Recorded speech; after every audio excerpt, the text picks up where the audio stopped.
few of you have been asking why we haven't been showing any DayZ Standalone on this channel for a little while now, and I've answered here and there, but I thought I'd make an effort to try it out because it's been some time, and I was really disappointed with what I found. I've been playing a lot of Battlefield 4 lately, and even by that broken game standards, this is a whole new level. Now, I know what you're going to say, it's in alpha, and I completely understand that, but it's been in alpha quite a while now, and if anything, it's regressed from when it first came out. The performance is just terrible. Like, when it first came out, believe it or not, I was playing on a Mac that was dual booted with Windows. It really wasn't meant for gaming, and I had to play it at very low graphical settings, but it surprised me just how well it actually ran. I was singing its praises. And then scroll forward to now when I've put it in, and you go near any sort of town or clump of buildings, and the frame rate drops. And I built a particularly good PC because, you know, I figured I'd play a lot of Armour, and this is based on that engine, and this would transfer, but Armour 3 by comparison is leagues ahead. It's laughable how bad this has gotten. Zombies will stumble through anything but a doorway to attack you and will appear glitched through most of the scenery. In this clip you can see here, we've spent 20 minutes circling up to this building on the northeast airfield. And we get there and the two guys are glitched inside the wall, and they've already killed the two bodies you can see on the floor, and they're just enjoying it, and there's nothing you can do about this. I appreciate that they're not looking to fix gameplay bugs yet, but really, like, these things have been here since the mod first came out, and still they're issues. There's been nothing done about it. My only saving grace with this clip is that at least here, while I try and run into the ATC, he manages to miss me on what should be a relatively straightforward shot 3 times. That said though, I mean, this server's ruined for us now, you know. There's these guys doing this. What else have they hacked? What else are people glitched through? You know, I've heard things about people being glitched through the aircraft hangar floors and all sorts of shit. So we find a new server, TAC has to take off, I end up on my own for a little while, and I just start looting buildings and stuff. You know, I'm just going around exploring.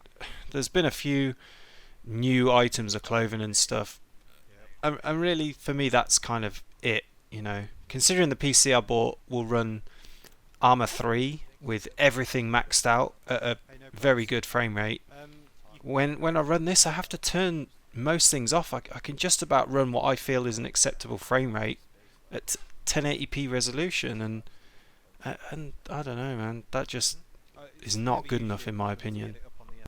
Okay, I've probably made my point now about the performance, so I did want to touch a bit on the gameplay. And a lot of people complain from some of the other videos that we've got on this channel, like the ballistics and the force feeding test, that, you know, we've done these horrible things and we've basically killed people on sight. There's been no effort to help them or to do anything constructive in the game, and that's really because there is nothing to do in the game. There's no point in helping people, there's no point in collecting loads of gear because, well, half of it you can't even use. Instead, the only real challenge in the game is to kill people, and that's the sad truth of it. And to be honest, the developers are as much to blame as the player base. Now all they've done is given people more and more things to kill each other with. There's been a few new guns and a bit of ammo and new melee weapons, and where are all these crafting skills? Where is this skill tree? Where is the reason to survive? I don't play this game anymore and feel like I'm having to survive. When I first came to DayZ, I really felt like it was a survival game.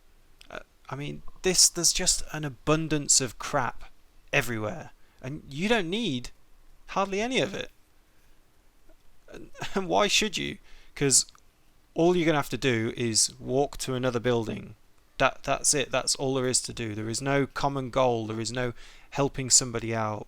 Zombies are nigh on impossible to deal with now. You might as well just shoot them. There's no point in trying to be silent. It's too glitchy. You will get hurt and it will not work properly. Those are sad truths of where DayZ is now and why we're not going to be playing it. You'll see on this clip, I'm just walking from building to building.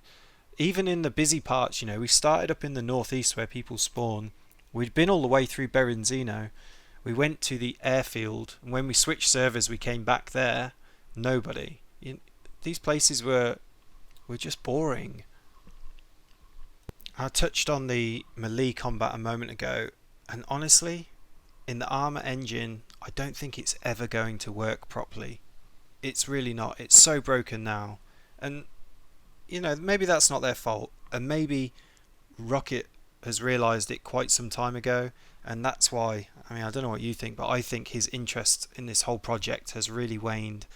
And, he's mentioned about leaving already. He's kind of set himself up to leave and to go and do something else there. And I wouldn't be surprised if a few years down the line, if it's that long, he's got his own studio and something similar on a properly designed engine for this sort of thing comes out and it'll be successful. That's, I don't know, maybe that's hoping a bit, but that's where I feel we're at. That this project now, I don't ever see it becoming a fully finished, realised dream. I just don't think that's possible. And I love the armor engine. I love what it's capable of. I play a lot of the military simulator side of it, and what you can do with it is fantastic. But it was never designed for this, and that doesn't mean that it's going to be the best thing for it. DayZ has been brilliant for the gaming industry. It's really opened a lot of people's eyes, and when it first came out, it showed such potential. I've had a few people say this to me now, and I'm inclined to agree as well. They say that the mod has surpassed the standalone, and I think that's true. It offers far more diversity, far quicker changes and updates. The standalone, as I said before, has really regressed. It's gone backwards. We're in the alpha stage. It should be about performance and the way the game works now, and yet this has gone backwards, and it hasn't developed further. I don't actually regret buying the DayZ standalone when it came out in its alpha form. I just wish it had taken a different direction since then. And, true to form, right on cue, I've glitched through a wall, and everything I've done has been a complete waste of time. And that's probably the last time I'm going to play it now, until it's massively improved or returns, like I predict, on a brand new engine. Until then, I'm going to be sticking to other stuff and probably getting more excited about things like the 2017 mod that's coming out for Arma 3. I'll put a link to that in the description. And also H1Z1. That looks like it's going to be pretty good as well. So fingers crossed that they don't follow the same path.